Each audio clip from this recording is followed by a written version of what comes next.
Well, hello, good evening, everyone.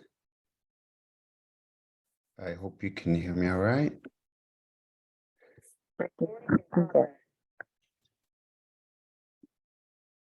Welcome to this last session. And today's topic is about the capstone. No, no, I almost did.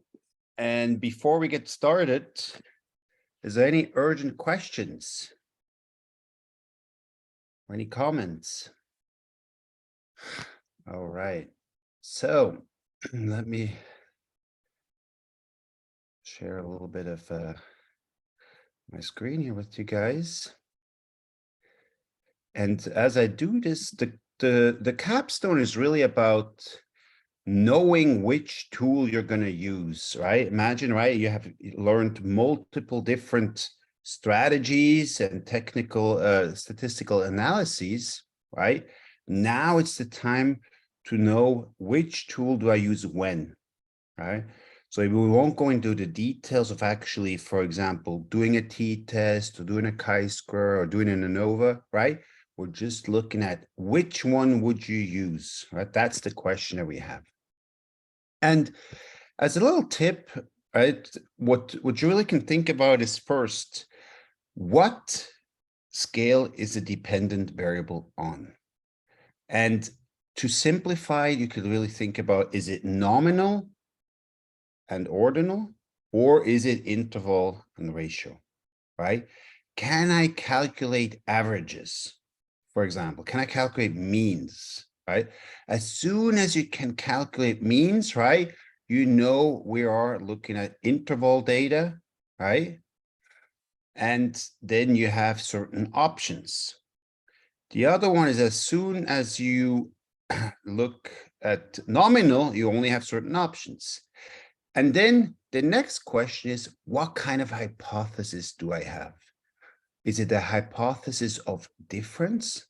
So, for example, difference between groups, or is it a hypothesis of association, right? So, for example, are certain variables related to each other? Right? So that's the first route you can go. And then the second piece here is actually to look at a flow chart like that, right? And then you think about, hey, is the scale level nominal or is it interval? And then once you decided that, you decide, well, is it a hypothesis of differences or is it a hypothesis of association? All right. And actually, it's really easy because if you decide it's a nominal scale, we typically, at least in this course, we didn't do any hypothesis association, right? When you look at nominal scale, you look at, hey, is the chi-square is the test of best fit or is the test of independence? On the other hand, when we have interval scaled variables, right, we look at a hypothesis of difference. Now you just got to figure out how many groups do I have? If I have just one group and I compare to a population mean, well, it's a one sample t-test. If I have two groups, it's an independent samples t-test, right? If I have two or more groups, I'm going to do a ANOVA. And if I have more, if I have only one factor, it's a one-way ANOVA. If I have two or more factors, it's a factorial ANOVA. It's a two-way ANOVA. Right?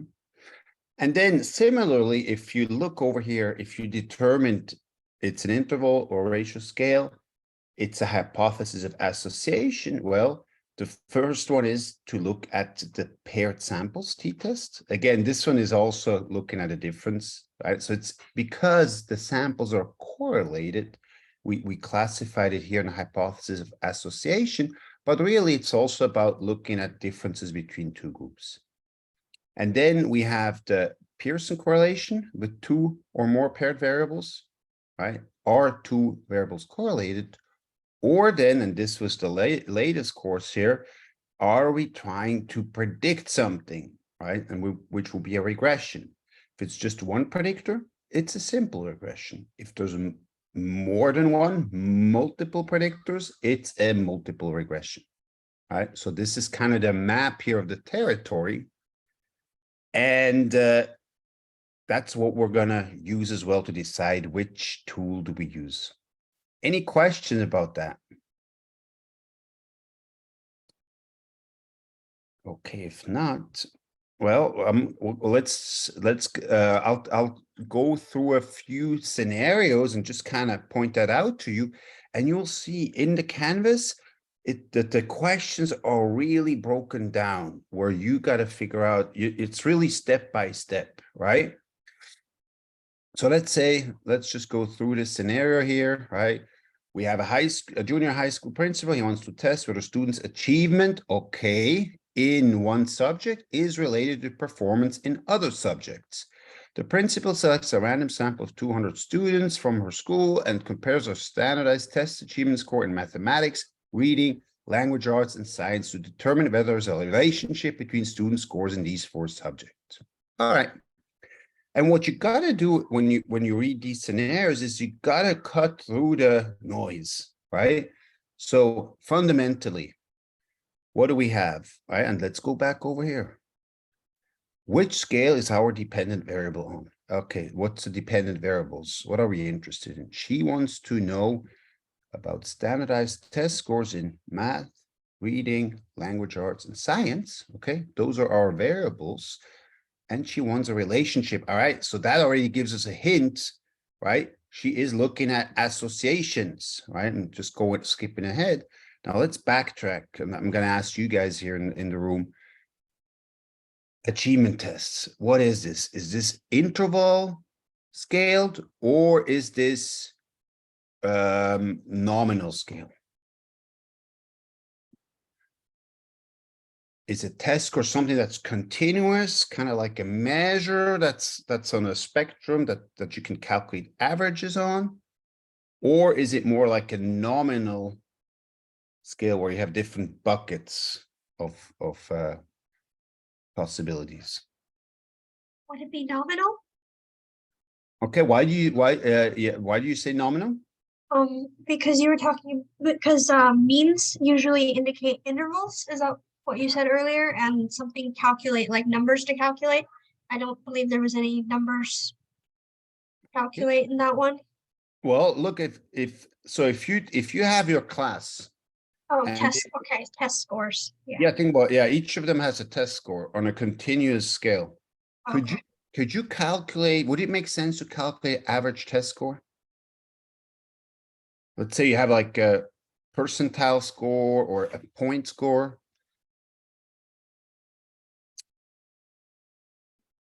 You could, right? You could calculate an average test score for a class. Right? Now, sometimes you have those proficiency scores, right? Where you have like below expectations, at expectation, right? Where you have more, maybe like 4 buckets. That will be nominal or ordinal scale, right? One is higher than the other, but you couldn't really calculate an average for, how many students do we have in each bucket, right? We have a frequency, right? And it wouldn't make sense to calculate an average there. But if that score is translated into an achievement score for each student, right, then you could actually have an average for the student or the class. So imagine if you had, so we have here 200 students, right? So imagine we have an average of the 200 students in math, averages for the 200 student reading. And so, right, imagine you have like 4 column, right? 200 rows, 1 row for each student, and then each student has a score for math, a score for reading, score for language arts, and science. And so in this scenario, we could calculate something that would tell us if they're related or not, right? So let's say we are here, right? We say, well, this is inton ratio scale. It's a hypothesis of association, right? And then it's not about just 2 paired samples, right? It's about 2 or more paired variables, right? So this scenario 1 would be a Pearson correlation, right? That would be our tool that we would use. Questions or comments about this? Okay, I'm going to skip forward a little bit, right? I'm not going to tell you all the solutions here, but let's just go to the last scenario just for practice.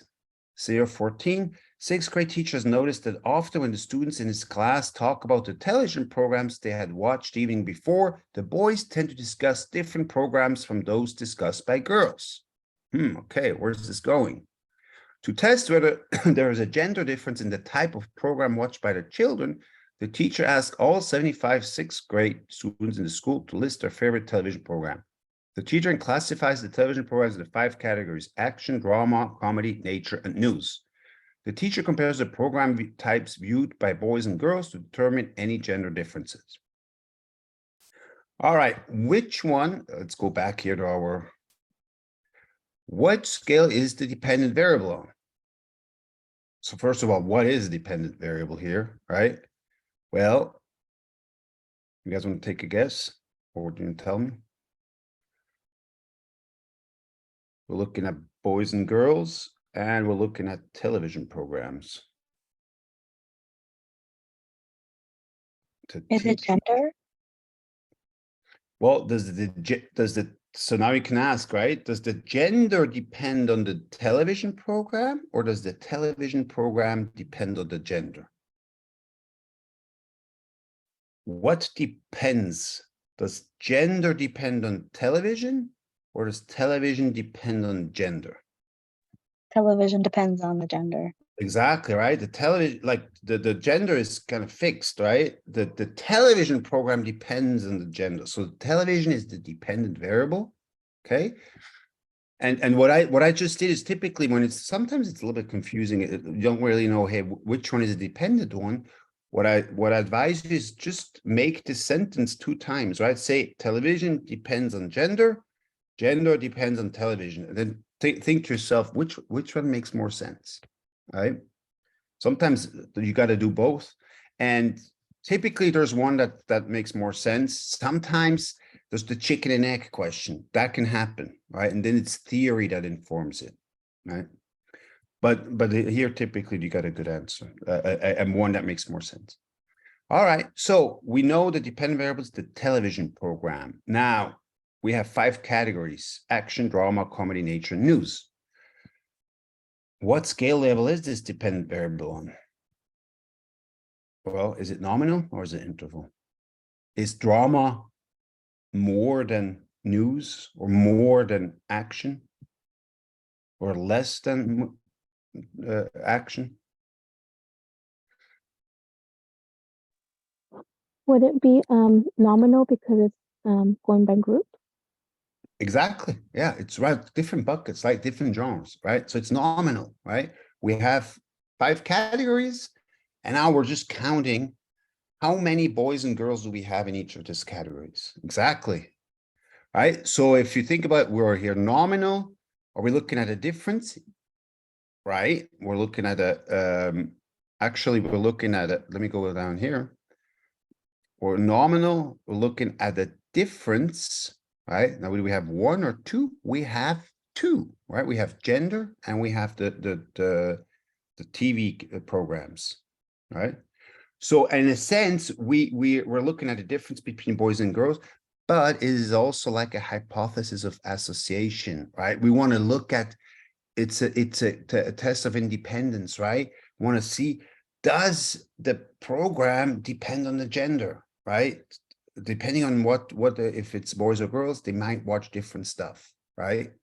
And now what we're doing is we're counting how many girls watch drama, how many boys watch drama, how many girls watch action, how many boys watch action, right? We doing this count, and then we say how many boys and girls would we expect in each category. If there was no difference, then we compare that to the actual distribution, right?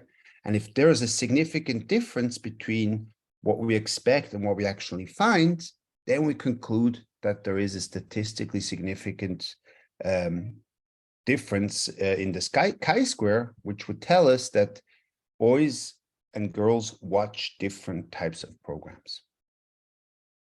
So that's an example for scenario 14. Okay, how are you guys feeling about this? Do you feel like you got the hang of it?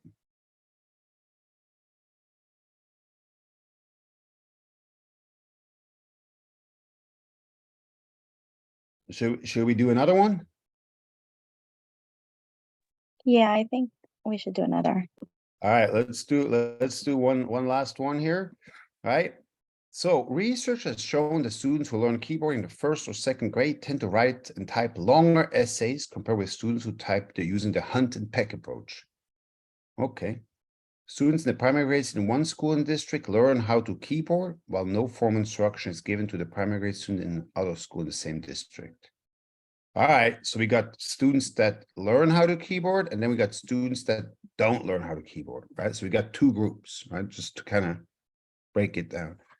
To assess whether formal keyboarding contributes to writing longer essays, the teacher of the students in both schools compare the length of their essay papers measured as number of words typed by their students.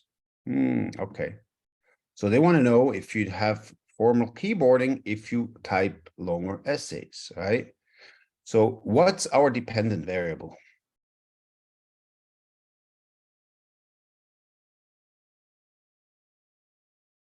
What is the variable that we're interested in?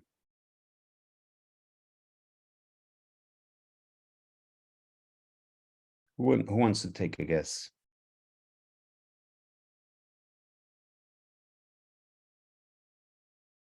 Well, the variable is we want to know how long are their essays, right? Compare the length of their essay papers measured as number of words, right? So if you imagine we have the first school, they learn how to keyboard, the other school, they don't, right? And then for each student, we count how many words did they type in their essay, right? And so could we calculate an average of the number of words or not? Yes, we could, right? So we learned that the scale is interval, right? We get a certain number and we can calculate an average. So it's interval scale, right? The more words, the higher the count means something, right?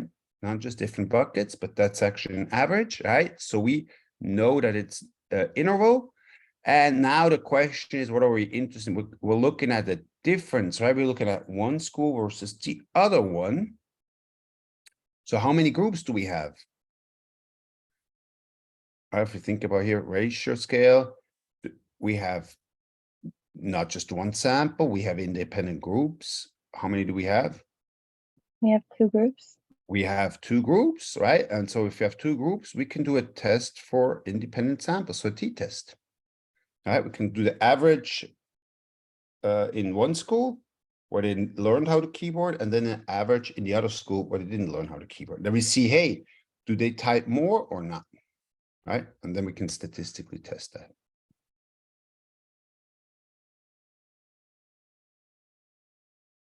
All right. So now you kind of seen how this works, right? It's kind of really go just step by step, right? Hey, think about what's the dependent variable? What scale is it on? What kind of hypothesis do I have, right? And then this should really guide you towards the actual test that you can use. You can either use this table or you can use this flow diagram.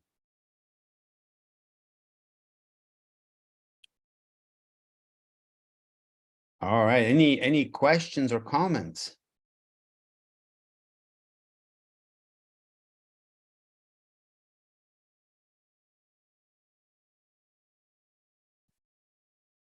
I had a quick question.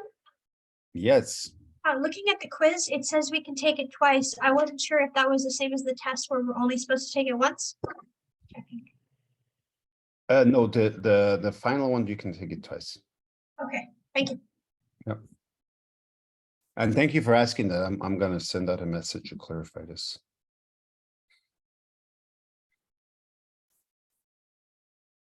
All right. Well, I'm gonna send just later tonight. I'm gonna send out the recording, right? So if you guys, wanna revisit this, you can. Right? So I'll do that. And if you have any assignments missing, you can still submit those until next Monday next week. And then also, if there's other questions, just feel free to reach out, and be happy to discuss it with you.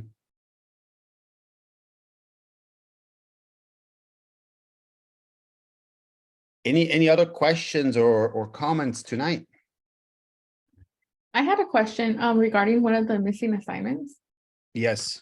Would it just be partial credit if we turn it in, or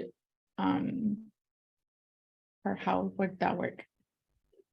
Yeah, normally you only get partial credit, but I know there's you know, sometimes things happen, so typically I'll give you full credit.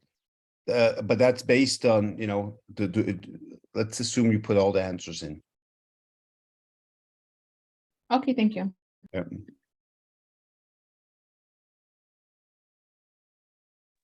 Thank you, doctor. Have a great summer break. Yes, you too. Hey, it was a pleasure having you in this class. And maybe, hopefully our paths shall cross each other again. If you see me on campus, please stop me, say hello.